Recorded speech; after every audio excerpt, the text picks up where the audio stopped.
ఎంత చెప్తున్నాం, ప్రపంచానికి వాక్యం అవసరం లేదు, ఈ వాక్యం మనకు అవసరం. ప్రపంచానికి శక్తి అవసరం. అంకుల్ ఒకసారి లేచి నిలబడండి, అంకుల్ కోసం ప్రార్థన చేస్తాం.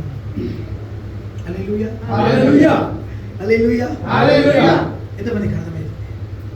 మనం వెళ్ళి ప్రపంచానికి వాక్యం చెబుతున్నాం. అందుకే ఈరోజు యుద్ధాలు జరుగుతున్నాయి, కొడుతున్నారు, కొట్లాటలు అవుతున్నాయి. ఏమవసరము? వాళ్ళకి కావాల్సింది ఏంటి? శక్తి. ఈరోజు ప్రపంచం శక్తి కోసము ప్రపంచాన్ని తిరుగుతుంది. లక్షలు పెట్టుకొని ఎక్కడెక్కడ తిరుగుతున్నాము. ఎక్కడ శక్తి ఉంటుందో, ఎవరు మనం బాగు చేస్తున్నారు, అవునా కదా? ఆ శక్తి మనకు ఉచితంగా ఉన్నది, కానీ మనమేమో ఈ శక్తిని వదిలిపెట్టి ప్రపంచం వైపు తిరుగుతున్నాం. క్రైస్తవుడు అంటే దరిద్రుడికి ఇవ్వలేదు, అవునంటారు కాదండి? ప్రపంచ శక్తిని వెతుకుతుంటే మనమేమో ప్రపంచాన్ని వెతుకుతున్నాం. హల్లెలూయా హల్లెలూయా హల్లెలూయా.